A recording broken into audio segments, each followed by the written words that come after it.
Salut les coureurs, salut les triathlètes. Je profite qu'aujourd'hui il fasse super beau pour faire la vidéo à l'extérieur. Je suis vraiment dégoûté pour tous les coureurs qui étaient à Cannes hier où le semi-marathon a été annulé parce qu'il faisait un temps dégueulasse ici aussi. Et à un jour près, ils auraient eu un super beau temps. Mais c'est la vie, c'est comme ça. Aujourd'hui, une vidéo très importante justement, on va parler du semi-marathon test pour les marathoniens.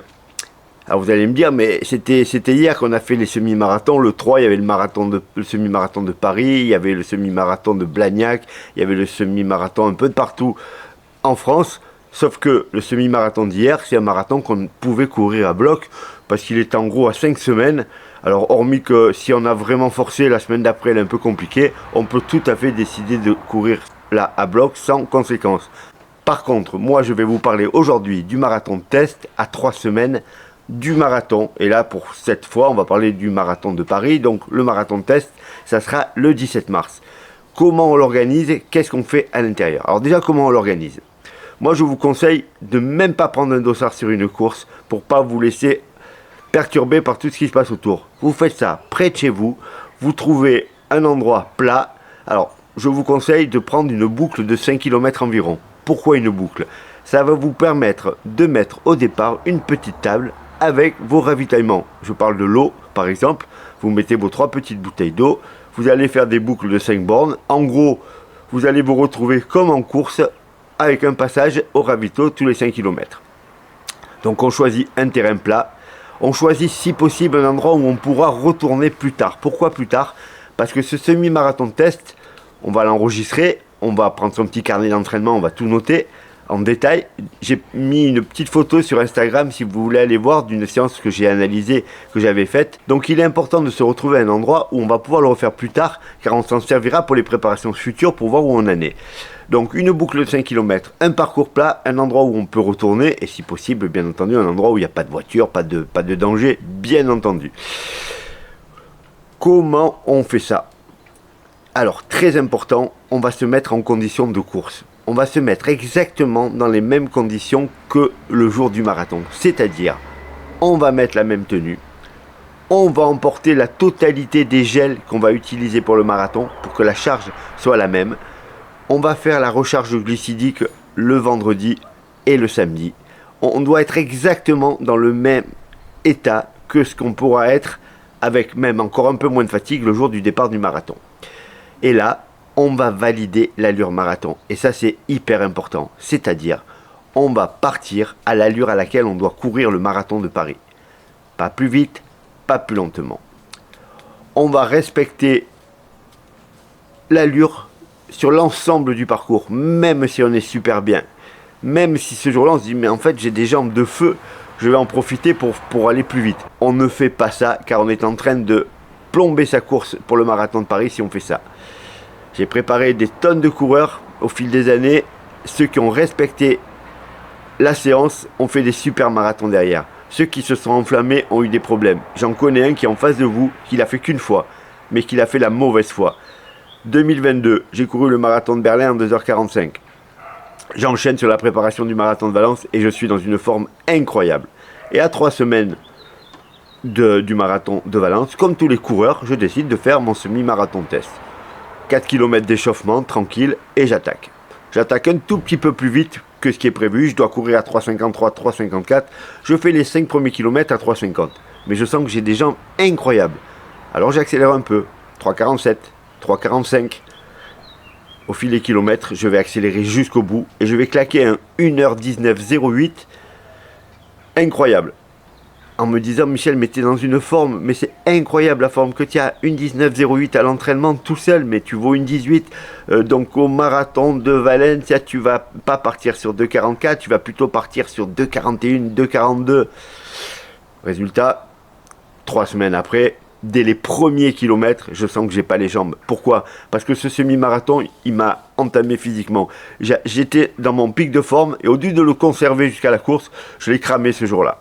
Alors j'ai fait 2h46, mais c'est pas le problème. C'est que j'ai bousillé mon marathon de Valence alors que j'avais la forme de ma vie ce jour-là. Est-ce que je regrette aujourd'hui? Oui et non, parce que c'est une séance dont je me rappellerai toujours. Cette sensation que c'est le jour où vous pouvez faire n'importe quoi. Mais en tout cas, pour le marathon, c'était pas une bonne idée. Donc je reviens à ma séance. Vous êtes en tenue de course complète, vous avez vos gels complets. Vous allez faire votre séance, vous allez faire vos 21 km. Donc vous passez 4 fois à votre point de ravito, vous prenez vos ravitaux exactement comme vous allez faire le jour de la course. Puis vous franchissez la ligne d'arrivée, vous enregistrez votre chrono, vous faites votre petite récup. Et pendant que vous faites votre petite récup, vous analysez ce que vous venez de faire. Il y a 3 solutions. La première, vous avez couru à allure marathon, donc vos 21 km, et vous êtes super bien. Les ravitaux se sont super bien passés, donc déjà vous validez à fond les ravitaux, puisqu'ils ont été pris au bon endroit, à la bonne fréquence, à la bonne allure, donc tout est bon. Et l'allure, si vous êtes arrivé, vous avez passé la ligne des 21 km en étant super bien, l'allure, elle est validée à 100%. Attention, on ne se dit pas, comme j'ai fait moi, oh là là, je suis mieux, je vais aller plus vite. Non, non, non, non, non. On reste sur l'allure qui est prévue, parce que de toute façon, vous aurez une autre prépa plus tard pour aller plus vite. Là, vous avez travaillé une allure, vous allez la conserver. Donc, je suis super bien, je valide, il n'y a pas de problème. Et le jour de la course, bien entendu, on part à la même allure, on se ravitaille de la même façon et normalement, ça doit super bien se passer. Deuxième cas de figure, c'est dur. Vous avez passé la ligne d'arrivée en étant quand même fatigué, mais en vous disant, je peux continuer encore 10 bornes sans problème. Mais est-ce que je vais tenir les 42 bornes, etc. Or là, je vous dis, oui, vous allez tenir les 42 bornes, parce que faire 21 bornes tout seul à l'entraînement, le jour de la course, ça va être beaucoup plus facile. Il y a quand même un petit phénomène d'aspiration sur les gros marathons, donc vous allez déjà gagner 2-3 secondes. Et en plus, avec le repos la semaine précédente, la bonne recharge glucidique sur 3 jours et non pas 2 jours un petit peu, la motivation, etc., il n'y aura pas de problème. Vous allez vous retrouver sur le marathon dans le même état, mais non pas au 21e, mais plutôt 30, 35e. Et là, il vous restera qu'à finir la course. Ça sera rien du tout. Il faudra juste que votre cerveau lâche pas. Et comme je dis à beaucoup de mes coureurs, quand ça devient très difficile sur la fin du marathon, moi, ma technique, elle est très simple. J'oublie combien de kilomètres il reste et je me mets au défi de faire encore 1 kilomètre à la bonne allure. Je me dis donc, c'est dur, je regarde ma montre, je vois que l'allure est bonne, je me dis, tu es capable de tenir encore 1 kilomètre. Et je fais mon dernier kilomètre. Si vous êtes à 5, 6, 7 km de l'arrivée, il n'y aura aucun souci. Vous validez également l'allure et vous n'y touchez plus. Sur votre fin de prépa, dans les semaines qui suivent, vous savez que c'est la bonne allure. Vous pouvez vous répéter en boucle, je suis un coureur qui est capable de courir à cette allure sur un marathon. Je suis un coureur qui est capable de courir à cette allure sur un marathon. Il faut convaincre votre cerveau, puisque vos jambes, elles sont capables de le faire. Dernier cas de figure. Vous franchissez la ligne de ce semi-marathon, vous avez bien mangé, vous avez couru à la bonne allure et vous sentez que vous êtes cramé. Alors, là, on réfléchit tout de suite. Est-ce que je suis cramé pour une raison spéciale? J'ai pas dormi depuis 3 jours. Je viens de faire un voyage en avion, je suis fatigué. Il y avait des conditions climatiques apocalyptiques. Si vous enlevez tout ça et qu'il n'y a rien de spécial et que vous êtes dans le dur complet au passage du 21 km, là, il ne faut pas être bête et il faut se dire l'allure, elle est trop rapide. Donc, vous en parlez à votre coach si vous en avez un, ou si vous n'avez pas de coach, vous le faites seul. Vous vous rajoutez 5-6 secondes au kilomètre pour assurer le coup. Parce que sinon, vous allez vous retrouver dans le dur le jour du marathon. En 3 semaines, vous n'allez pas changer de niveau. Donc, il vaut mieux rajouter 4-5 secondes. Et les dernières séances allure marathon de la prépa, vous allez les faire à 4-5 secondes de plus.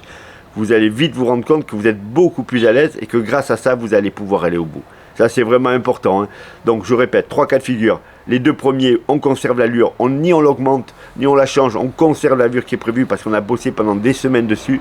Si par contre, c'est trop dur, on ralentit un petit peu. On baisse son ego. On se dit non, mais là, cette allure-là, je ne vais pas pouvoir la tenir.